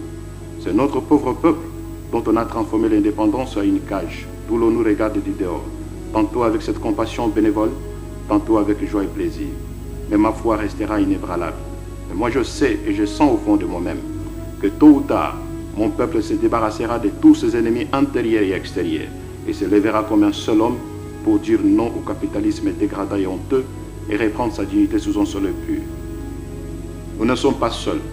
L'Afrique, l'Asie, le peuple libre et libéré de tous les coins du monde seront toujours derrière le million de Congolais qui n'abandonneront la lutte que le jour où il n'y aura plus de colonisateurs et l'ère mercenaire dans notre pays. À mes enfants que je laisse et que peut-être je ne reverrai plus, je veux qu'on dise que l'avenir du Congo est beau et qu'il attend d'eux, comme il attend de chaque Congolais, d'accomplir la tâche sacrée de la reconstruction de notre indépendance et de notre souveraineté. Car sans dignité, il n'y a pas de liberté. Sans justice, il n'y a pas de dignité. Et sans indépendance, il n'y a pas d'homme libre. Ni brutalité, ni sévice, ni torture ne m'ont jamais amené à demander la grâce. Car je préfère mourir la tête haute, la foi inébranlable et la confiance profonde dans la destinée de mon pays, plutôt que de vivre dans la soumission et le mépris des principes sacrés. Mais l'histoire dira un jour son mot, et ce ne sera pas l'histoire qu'on enseignera à Bruxelles, à Washington, Paris ou aux Nations Unies, mais celle qu'on enseignera dans le pays affranchi du colonialisme et de ses fantoches. L'Afrique écrira sa propre histoire, et elle sera au nord comme au sud du Sahara, une histoire de gloire et de dignité. Ne me pleure pas ma compagne. Moi je sais que mon pays qui souffre tant saura défendre son indépendance et sa liberté. Vive le Congo, vive l'Afrique, Patrice.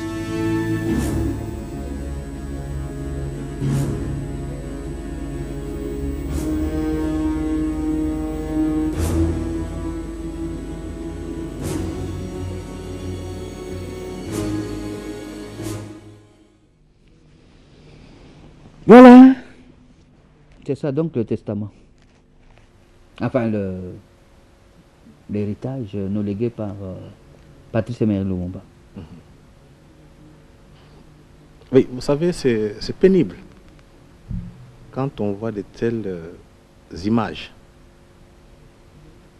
et de voir un peuple comme celui-ci, le nôtre, de ne pas tirer de leçons. Ça signifie quoi? Malgré nos diplômes, nos doctorats, nous ne sommes pas des hommes debout. Parce que les gens qui ont le sens de l'histoire doivent éviter que les mêmes problèmes, les mêmes situations se répètent. Parce que si on avait tiré les leçons de l'assassinat de Lumumba, on n'allait pas perdre Musée. Ça, les leçons. Donc si on avait su ça, si les Congolais avaient étudié, on n'allait pas tuer Musée. Très souvent, nos amis capitalistes ont des techniques. Vous allez voir, les intérêts économiques sont là. Ils les cachent. Ils avancent des discours sur Lumumba, un communiste. Diabolisation. Il y a même des coins où on disait Lumumba va prendre les femmes d'autrui, vous n'aurez rien, avec des médias de mensonges. On diabolise, on isole, on assassine. Ça leur style. Et puis, il se présente comme le sauveur. Avec nous, vous serez bien.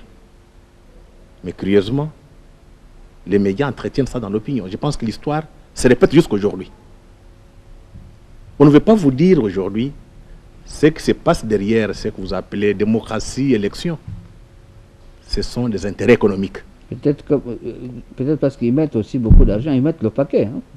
Non, je pense même s'ils pouvaient mettre des paquets, mais si vous avez un peuple conscient, il peut comprendre les enjeux. Ça. Chez nous, les drames, et ceux qui étaient à l'école des Blancs, ne comprennent pas. Peut-être c'est la complicité qui est à un niveau élevé. De savoir comment les gens qui ont tué Lumumba, en disant que Lumumba était communiste, arrête qu'il n'est pas communiste, derrière c'était la Société générale de Belgique, qui voulait continuer avec ses intérêts. Mais officiellement, on ne disait pas que c'est des intérêts. On dit non, nous voulons votre bien, les communistes vont vous envahir. Et on fait par tous les moyens pour cacher l'histoire. Parce que quand quelqu'un ne sait pas ce qui passe dans le passé, il ne peut pas prendre des précautions. Et vous verrez jusqu'à aujourd'hui, nos enfants, même beaucoup de politiciens, ne connaissent pas ce qui s'est passé en 60. Et le travail est fait de sape. le premier niveau de SAP, c'est le niveau intellectuel. Et vous verrez, il y a trop peu d'écrits sur Lumumba. Trop peu. Et il y a Djungu Simba, qui est un écrivain congolais, qui avait fait un papier dans un livre collectif. Lorsqu'il est, je ne le vois plus. Il donne cours, je pense, il donne cours à l'IPEN. Ah, ok. Il est là. Donc Djungu Simba explique pourquoi Lumumba n'apparaît pas dans les romans. Faites le tour du monde à part la pièce théâtrale de Aimé Césaire. Ouais. Il Césaire au Congo. Il n'y a pas de roman publié au Congo, par exemple, sur Lumumba. Il n'y en a presque même pas beaucoup d'écrits. Et on sait que les romans, les pièces théâtrales jouent un grand rôle dans la construction de l'imaginaire d'un peuple, à travers les théâtres, à travers... Mais ça n'existe pas. Lumumba est absent dans ce que je peux appeler dans l'espace littéraire. Djungu Simba explique, c'est parce qu'à l'interne, il y a beaucoup de complices, des anti-Lumumba. Tout est entretenu. Et les discours qui passent beaucoup plus, vous allez les voir, disent, c'est parce que Lumumba avait, à cause de Lumumba, nous souffrons. Oui. C'est à cause de lui, si on ne veut pas insulter, ça, justement, la question. Insulter les rois. Vous m'avez volé la question, monsieur le DGA, permettez-moi l'expression. J'en arrivais déjà. Alors, c'est curieux. Hein, c'est curieux, vous trouverez des Congolais qui vous disent, écoutez, arrêtez avec ces histoires de Lumumba, machin, tout ça. Hein, ils ont été pressés de chercher l'indépendance et tout ça. Voilà, aujourd'hui nous souffrons. C'est à cause de lui que nous souffrons. Nous, peuple congolais, c'est à cause de Lumumba parce qu'il a chassé les Blancs. Voilà, il n'aimait pas les Blancs. Voilà. C'est une construction parce que l'ami de Lumumba, qui était son secrétaire, c'était un Blanc, c'était un Belge, qui a beaucoup écrit sur lui. Donc c'est un faux discours. On a traité cette confusion à la tête des Congolais. Non, pas Verhagen, le nom m'échappe, pas Verhagen. Verhagen a fait seulement l'histoire. Okay. Il y a un autre qui était proche de lui d'ailleurs. Okay. C'est Van der Linden, je pense, qui était son homme proche. C'était un Blanc, c'était un Belge, mais un Belge lucide, pas raciste, pour ne pas dire un petit Belge. C'était l'élite intellectuelle, il pensait autrement les choses. Donc, ce qu'ils disent, cette histoire, moi je comprends, en disant à cause de Lumumba. C'est parce qu'ils n'ont pas appris l'histoire de ces pays. Mais parce que c'était interdit aussi, hein. Vous savez qu'il y a eu une période ici. Non, Mobutu était malin. Citer le nom de Mobutu et tout ça, c'était interdit. Lorsqu'on vous voyait même avec une effigie ou une photo de Lumumba, on vous arrêtait. Non, Mobutu était malin. C'est ce que Djungu Simba explique. Mobutu a voulu d'abord utiliser Lumumba parce qu'il faut dire que le Congo, c'est la chance qu'on a, le patriotisme est présent en RDC. Mobutu a utilisé Lumumba pour se rapprocher des patriotes. Dès que c'est fait, c'est que Djungu Simba dit, il a tué une deuxième fois Lumumba parce que lui voulait faire, lui comme les grands léopards, tout, c'était lui. Donc son image a supplanté l'image de Lumumba. Si Lumumba était encore dans l'imaginaire, Lumumba n'allait pas exister. Donc il y a ces éléments-là qui font à ce qu'aujourd'hui, beaucoup tiennent ces discours. C'était peut-être sur demande des impérialistes qui étaient sa mère. Mais il faut dire que tout ce qui est contre Lumumba arrange nos amis capitalistes parce que dans ces conditions, vous n'aurez pas des élites ou bien des enfants qui ont des repères. Parce que l'enjeu ici, c'est que les jeunes gens qui grandissent aient des repères. Comment faire? On tue les héros. On tue les héros. Oui. Donc on les tue physiquement et spirituellement en quelque sorte. Bien sûr. On vous dit, vous voyez, Lumumba, d'ailleurs c'est un voleur, il a volé la poste, tout est négatif. On fait la même chose avec Mouzé. On tue pour que vous ne soyez pas, pour que les enfants n'aient pas de repères. On entretient même au niveau des historiens internes qui sont complices. Oui. Et quand ils écrivent les histoires, on essaie un peu de salir Lumumba pour montrer que c'était un mal. Comme ça, quand un peuple, les enfants grandissent, n'ont pas de repères, il y a possibilité de les contrôler. C'est comme ça quand vous parlez avec les Congolais, oh, l'histoire c'est ancien, oh, non, à quoi ça sert? Et quand je vois ça devant des gens... il y en a qui vous disent, Donc c'est du passé, le passé est passé, c'est fini. Oui, mais c'est le discours qu'il a avalé. Et pourtant, dans d'autres pays, non, c'est l'histoire, le discours qu'il a avalé Voilà. à partir de l'école. Ok. Jusqu'aujourd'hui, on n'étudie pas l'histoire du pays. Même quand on parle le monde là, c'est vague. Ouais. Vous ne voyez pas un cours bien structuré. Mais ce que vous dites est vrai parce que je reçois souvent des étudiants, même, enfin quand je dis des étudiants ici, des universitaires, n'est-ce pas, qui viennent me voir, mais papa le schéma. Mais vous savez, il y a certaines choses que nous suivons à travers Congo Histoire, on ne nous enseigne pas ça à l'université, à l'école, et tout ça. Là. Voilà. Donc, c'est ça les drames. Ignoré dans son pays, vilipendé, mais héros à l'extérieur. Voilà. Tu pars au Cuba, en Union soviétique, donc en Russie. Aujourd'hui à Brazzaville, il y a l'université Lumumba. Comment au Congo, il n'y a rien? Et quand vous commencez à parler de Lumumba... Il y a l'Institut Lumumba. Oui, mais je parle d'université. Il y a le boulevard Lumumba. Non, ça ne suffit pas. Il faut faire plus de grand. Dans son propre pays. Quelque chose de grand pour que les enfants qui grandissent aient des repères. Quand vous partez en Amérique, vous voyez dans des grottes, on a fait des pères fondateurs. Voilà. Tout Américain qui passe et regarde ça, les pères fondateurs, ne peut pas laisser jouer des Américains aujourd'hui. Parce qu'ils savent que les pères fondateurs sont battus pour la liberté. Pères fondateurs de l'Amérique? De l'Amérique, oui. Ils se sont battus pour la liberté. Ils sont nombreux, les pères? Oui, ils ne sont pas nombreux. Je ne connais pas très bien le nom, mais ils ne sont pas nombreux. Mais ceux qui ont construit l'Amérique sont battus pour la liberté. Non, parce que ça m'a inspiré une question. Oui. Vous voyez souvent quand on parle de père de l'indépendance et tout. Dans d'autres pays, généralement, c'est un père, le père de l'indépendance. Mais chez nous, je ne sais pas, peut-être parce que le pays est grand. Hein. Non, je pense on parle souvent des pères de l'indépendance. Non, je pense parce que à la conférence de table ronde de Bruxelles, de Belgique, oui, de Bruxelles, tout le monde s'est mis, tous les Congolais et de l'opposition du pouvoir, ceux qui étaient proches, sont mis d'accord ensemble pour connaître l'indépendance. Vous avez dit PNP Namondele? Oui, PNP Namondele. PNP. PNP ou bien Parti des nègres payés. Tout le monde s'est mis ensemble pour connaître l'indépendance. Donc l'indépendance, ce n'était pas grâce à une seule personne, c'est grâce à tous les Congolais qui sont partis à la table ronde, qui ont préféré sacrifier tout pour qu'on soit indépendant. C'est comme ça qu'on peut comprendre les peurs de l'indépendance. Mais en Amérique, il y a des écrits, il y a des monuments pour ça. Et tout Américain respecte. Mais ce qui est grave, c'est de voir que, je ne parle pas des Américains, d'autres personnes, Européens et autres, nous empêchent de respecter nos pères d'indépendance, nos pères de l'indépendance. Ils ont tout sali. Non, mais parce que vous risquez de les considérer comme modèles. Non, effectivement, c'est ça. Donc quand vous avez ça comme modèle, imaginez que on ne saura pas vous piller. Ouais. Quand l'enfant grandit, on dit, dire non. Un grand-père dit non, ton grand-père c'est Lumumba. On dit ça à un enfant. Qu'est-ce que Lumumba a fait devant les rois? Voilà. Il a pris parole pour dire on ne peut pas accepter ça. Du temps où les Blancs étaient considérés comme un dieu. L'enfant maintenant se réfère, il ne peut pas accepter que n'importe quel Blanc vienne l'imposer. Voilà. Donc c'est déjà dans la tête, dans la structure mentale de quelqu'un. Mais chez nous, on a fait par tous les moyens.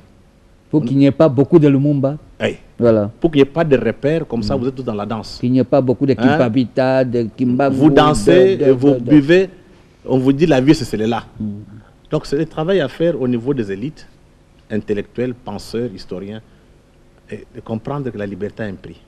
Le drame est qu'on a une culture d'esclaves. On préfère vivre à n'importe quel prix. L'essentiel est qu'on vive, même en étant esclave. Donc il faudrait reconstruire ça. Nous sommes un grand pays, une puissance, un grand peuple. Ça mérite des élites, parce qu'on en a. Nous sommes le seul pays en Afrique où vous avez des gens qui ont résisté. Peut-être on connaît le Lumumba et les autres. Il y en a beaucoup plus qui l'ont fait, mais sur lesquels on n'a pas des écrits. Qui n'ont même pas laissé de traces aussi. Ils n'ont pas laissé de traces aussi. Dans toute notre histoire, dans toute notre vie, nous sommes toujours battus contre l'occupation. C'est ça qui fait le Congo et notre pays. Quand on dit le peuple, ce n'est pas n'importe quel peuple, c'est un peuple qui est héroïque, qui se bat toujours. Mais ce qui est vrai, on va se libérer, nous serons indépendants. Parce que je dis, Dieu ne nous a pas créés pour être dominés. Ça fait partie de l'histoire. Il y a toujours le haut et le bas. Il y a un temps pour tout. Il y a un temps pour tout, mais ça va arriver un temps. Je pense que nous sommes vers la fin. Nous sommes vers la fin. La période que nous vivons actuellement, c'est une période, je dirais, un peu de transition. Pour ceux qui connaissent l'histoire, ça paraît à la période de 1940, donc 1930, jusqu'à 1945. Parce que là, les Blancs étaient forts. Personne ne croyait qu'on serait indépendant. Nous sommes dans l'indépendance. Donc, cette période est semblable à celle-là, similaire. Donc, on va passer des moments. Parce qu'il paraît qu'à cette période-là, quand un Blanc passait, ça peut être sur une avenue, ou c'est pas sur une rue. Vous voyez, tel que nous sommes là, à supposer que nous soyons à la maison ou bien au coin là en train de causer. Quand un homme blanc passait, n'est-ce pas? Même s'il était maçon ou menuisier et tout, on arrêtait tout, on se mettait debout par respect parce que Mandela Zolik. Tu sais, ce qui me frappe, en 1959, nous venons de loin. En 1959, mon professeur à moi, Philippe Spey, il a fait le travail sur les partis politiques au Congo. Il était venu ici en 1959. C'était un enfant d'un bourgeois. Il vient ici, il voit comment les petits blancs se comportent. Il ne comprend pas. Les jours, parce qu'il a dirigé mon mémoire, il me dit, mais Frédéric, on ne vous comprend pas. Tous ces petits qui viennent lever chez vous, vous êtes derrière. Qu'est-ce qui se passe? Donc il y a des catégories. Je vais vous dire ici, notre contact avec l'Occident, ça a été considéré de mensonge. Un occidental sérieux. On dit sérieux. Un homme sérieux. Parce qu'il y en a. Il y en a beaucoup. Ils ne sont pas tous il ne peut pas venir méchants, vous dire menteurs. des mensonges. Et là, vous allez les trouver dans le cercle intellectuel. D'ailleurs, la plupart des changements qui sont opérés dans le monde sont les intellectuels qui ont beaucoup joué. Comme Raoul et les autres. Oui, sont les intellectuels. Ils disent non, ça c'est de la barbarie. On ne peut pas les massacrer les gens au nom de la civilisation. Ils s'opposent. Donc à un moment donné de l'histoire, en Occident, il y a toujours une clique, une partie des élites qui prend la tête, qui dit non, non, non, ça c'est du mensonge. Mais ceux qui sont dans des pays comme les nôtres viennent vous mentir. Et vous dire, ah ça, nous, on ne saurait pas vivre. Hein, il faut vous développer. Alors c'est du mensonge. Ah, il faut vous démocratiser. Derrière cette démocratisation, des intérêts. C'est du mensonge. Donc il faudrait que nous nous comprenions. De toute façon, personne ne viendra nous libérer. Ça, c'est une donne. C'est à nous de nous libérer. Personne, il faut que les Congolais comprennent. Personne ne viendra nous libérer et personne ne viendra nous protéger. Parce que les richesses que nous avons, depuis 1885 jusqu'à ces jours, nous apportent des malheurs. Il y a des convoitises. Il y a un écrivain, un politologue, ça c'est un Africain, qui a publié sur minerais stratégiques, enjeux africains. Il a pris le cas du Congo. C'est un livre un peu publié au CNRS avec Le Monde. Il démontre que à chaque fois qu'il y a une nouvelle technologie qui apparaît, il y a des guerres au Congo.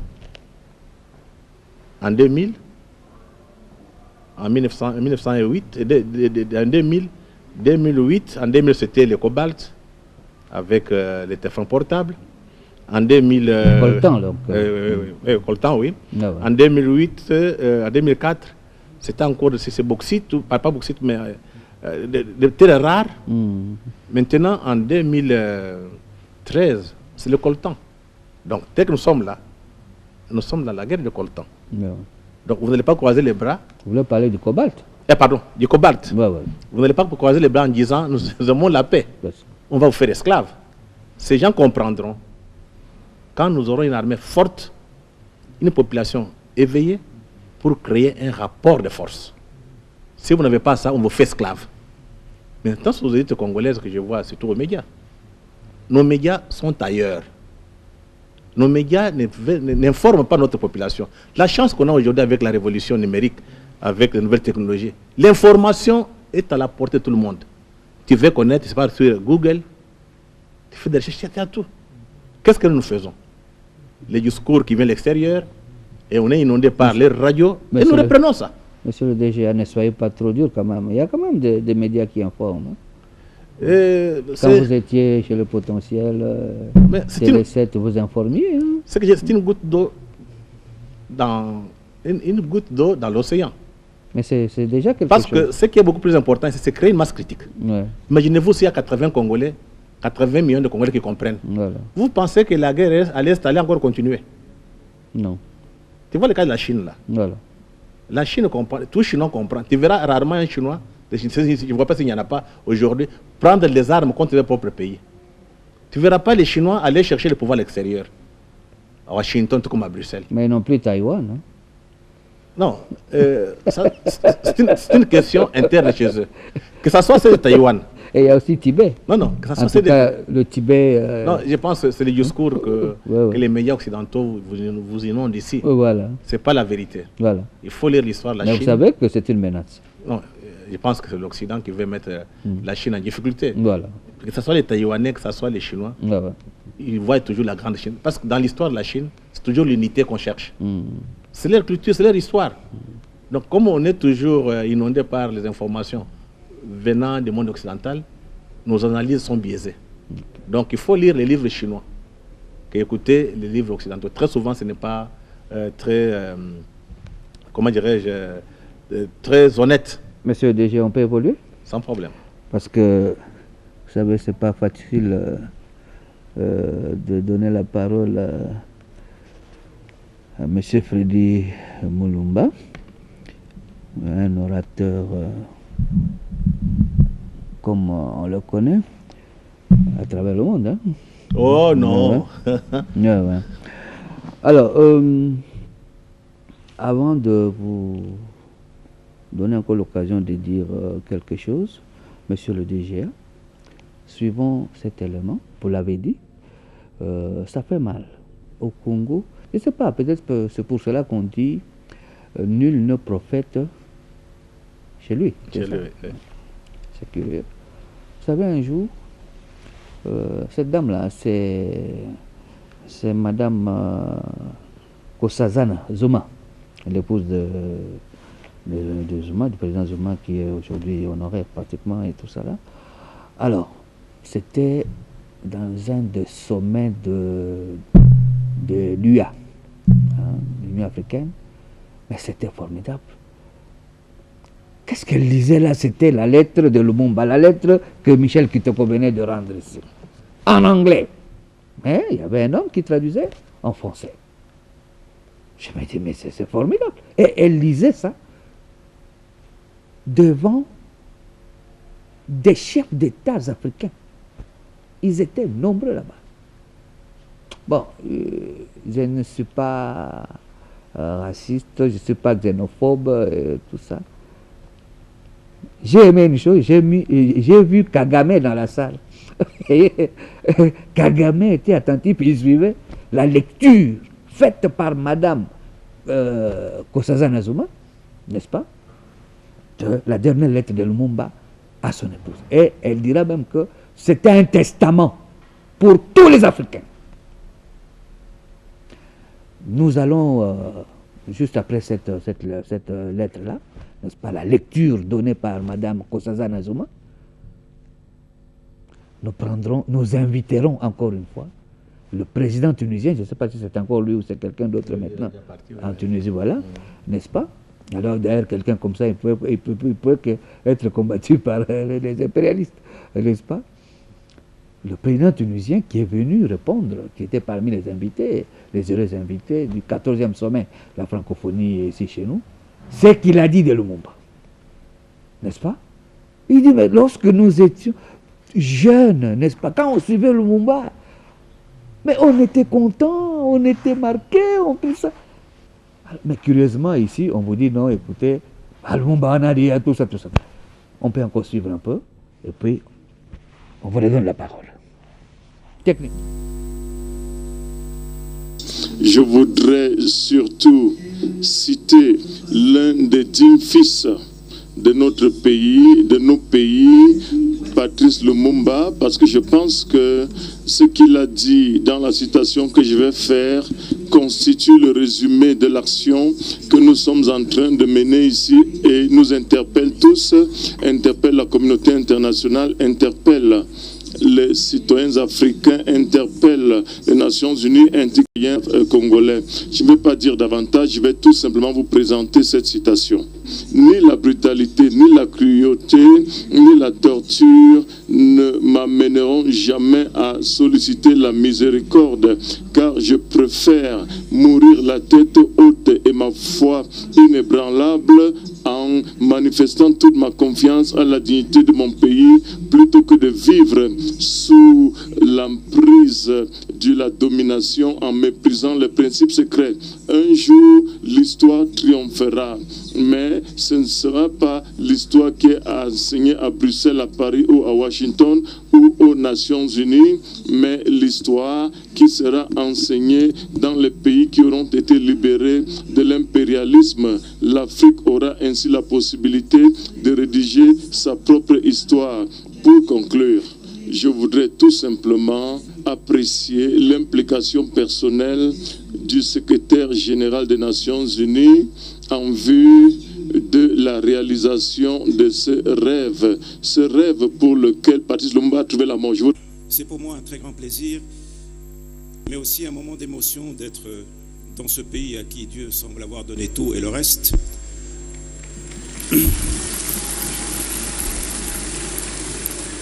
Mais c'est aussi un très grand moment d'émotion parce que il y a dans ce pays, dans cette ville surtout, l'émane d'un grand homme qui a impressionné toute une génération, en tout cas la mienne, Patrice Lumumba.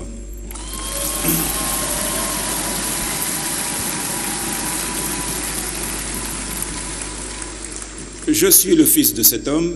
Nous sommes des millions à avoir été les fils de cet homme qui nous a impressionnés, qui a marqué notre jeunesse parce qu'il était la voix de l'Afrique, la voix de la dignité, la voix de la liberté.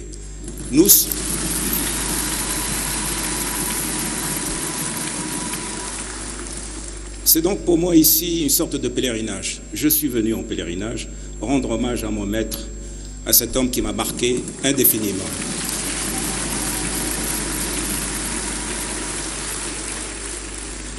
Je voudrais donc remercier le peuple du Congo de nous avoir donné un tel homme. Je voudrais remercier Monsieur le Président de nous avoir reçus, le peuple congolais de son hospitalité.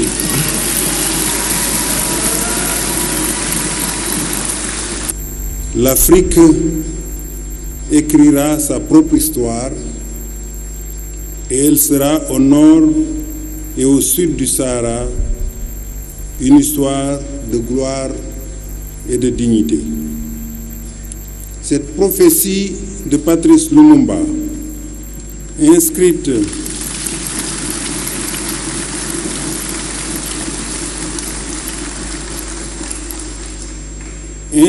dans la dernière lettre qu'il adressa à son épouse, peu avant de disparaître.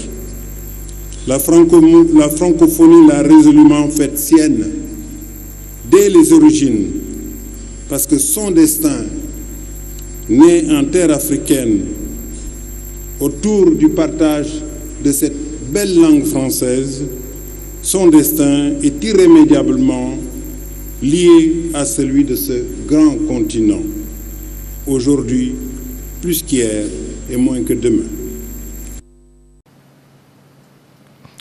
14h13, la Jeep conduisant le chef de l'État, Joseph Kabila Kabange, fait son entrée dans la concession de la famille Lumumba sur le boulevard du 30 juin, ce mercredi 19 janvier 2011. Sur le perron, l'attendent les fils Lumumba, dont Laurent et Patrice Lumumba, qui lui adressent les mots de bienvenue. 2 jours après la commémoration du 50e anniversaire de la mort du tout premier ministre congolais, le président de la République a tenu à présenter personnellement ce vœu de nouvel an à la veuve Pauline Opango, qui n'a pas pu se rendre aux cérémonies commémoratives pour raison de santé. Le chef de l'État, Joseph Kabila Kabange, a par cette occasion visité le bureau dans lequel Patrice Emery Lumumba avait formé son premier gouvernement. Cette marque de sympathie du président de la République marque une tâche indélébile dans la famille biologique de Patrice Emery Lumumba. Le chef de l'État a tenu à lui rendre cet honneur de venir la saluer de lui-même. Et c'est quelque chose qui nous touche en tant que famille Lumumba. On est très honoré de ce geste qui manifeste la proximité entre nos deux familles. Donc il faut faire comme Mzee Laurent, il faut comme Lumumba, comme Mzee Laurent Désiré Kabila. Quel est l'héritage que Mzee Laurent Désiré Kabila a légué au peuple congolais? Vous voyez un peu Mzee par rapport à Lumumba. De toute façon, Mzee, c'est la continuité de Lumumba. Parce que quand il était jeune, il a dit à sa maman, je serai comme Lumumba. J'ai lu cette phrase dans le magazine. Ah, donc Musée Laurent Désiré Kabila, la continuité de Lumumba. Effectivement. Lui, il était très loin au Katanga là-bas. Mais il n'a jamais vu Lumumba physiquement. Mais il a compris que Lumumba a sacrifié sa vie. Il ne comprenait pas. Donc c'est l'incarnation, la continuité des musées de Lumumba. Mais la différence, c'est que Lumumba n'était pas, sur le plan intellectuel, il était très avancé parce qu'il lisait beaucoup. Mais n'avait pas de soubassement idéologique.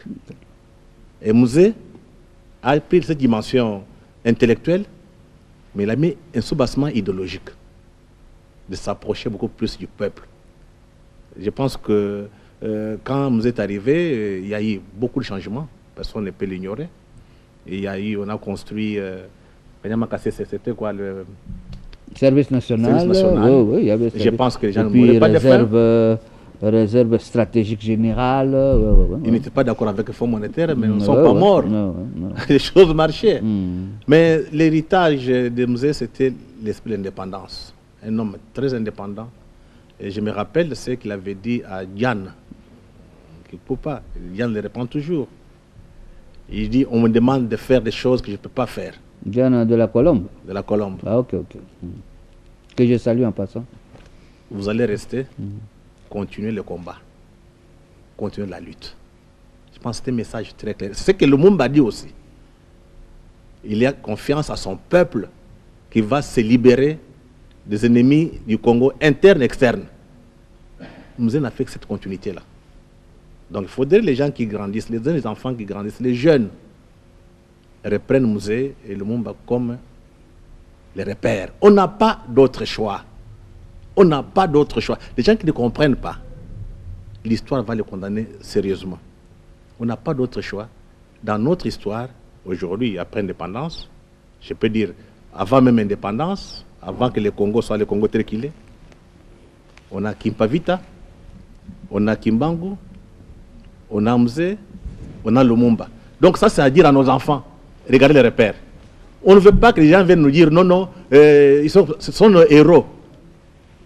Ce sont des héros, ils n'ont plus de péché. Du fait qu'ils ont sacrifié leur vie pour ce pays, ils sont devenus des saints. Merci beaucoup. Je pense que cela aussi le mot de la fin pour aujourd'hui, parce que vous devez... nous savons qu'il y a beaucoup de charges qui vous attendent. Hein? Alors, on n'a pas d'autre choix. Voilà. Merci beaucoup.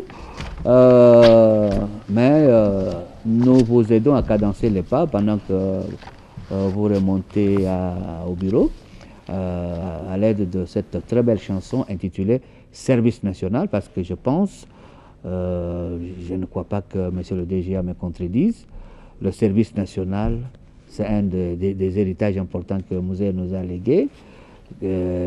Réserve stratégique générale, vraiment des héritages très importants que le musée nous a légués. Mais vous avez compris que M. le DGA a beaucoup plus insisté sur le plan idéologique, n'est-ce pas, spirituel, parce que l'indépendance, c'est un esprit, c'est un état d'esprit, c'est très important. Service national.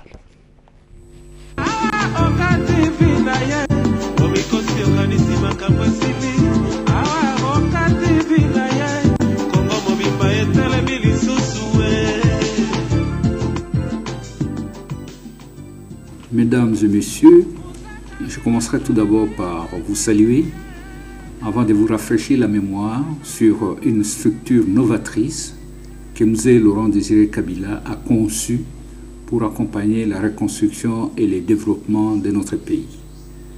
En effet, 5 mois seulement après son accession à la magistrature suprême, Musée signera le 15 octobre 1997 un décret créant une structure d'encadrement de la jeunesse baptisée Service national.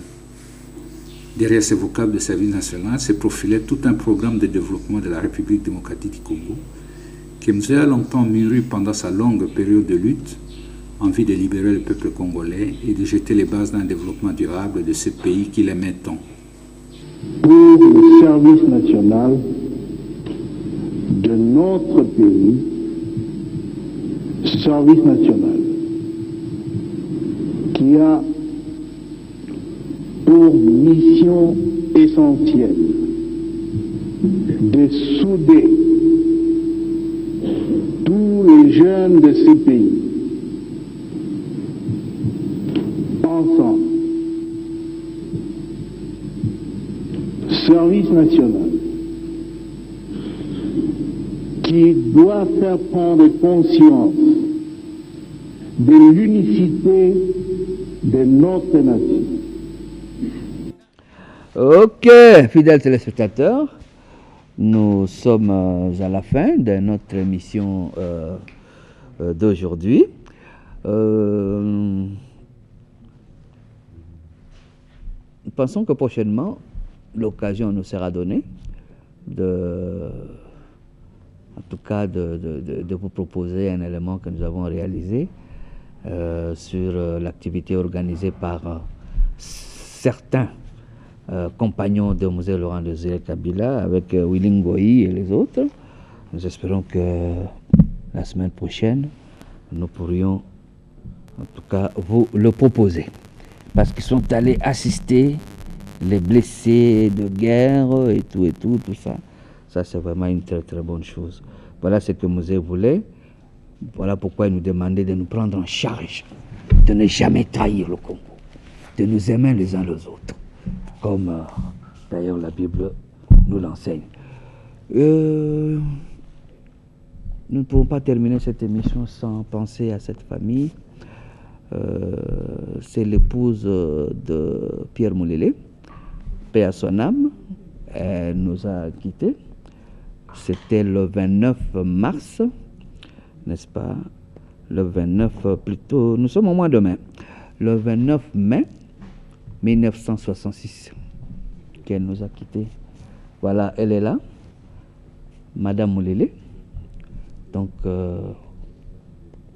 elle fut l'épouse à Pierre Moulélé, le lumumbiste, donc Pierre Moulélé.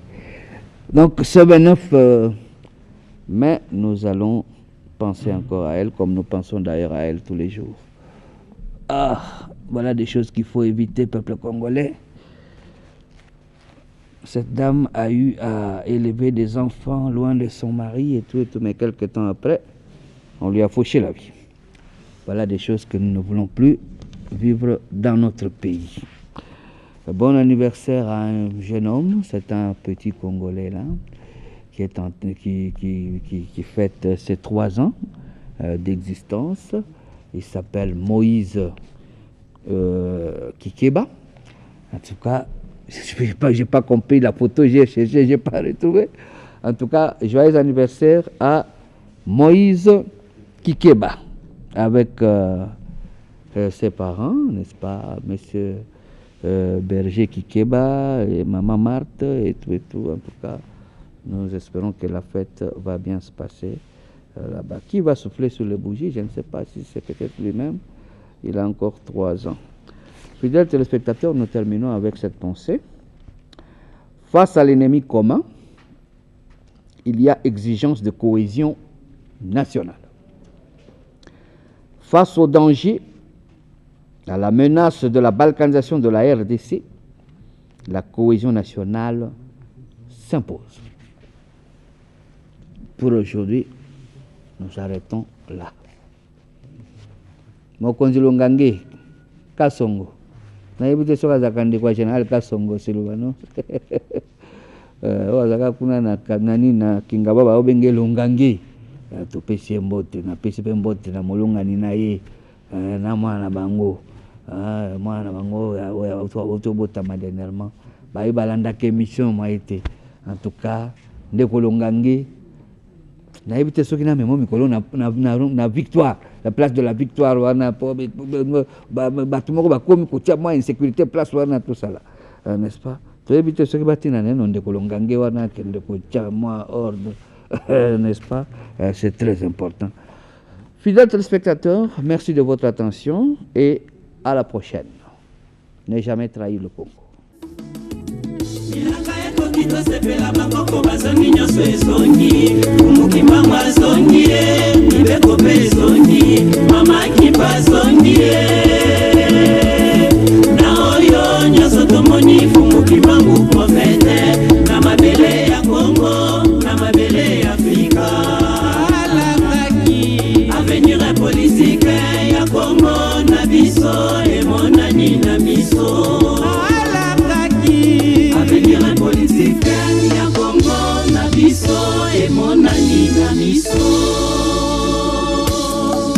Son Excellence Mokondi Raïs Joseph Kabila Kabangi.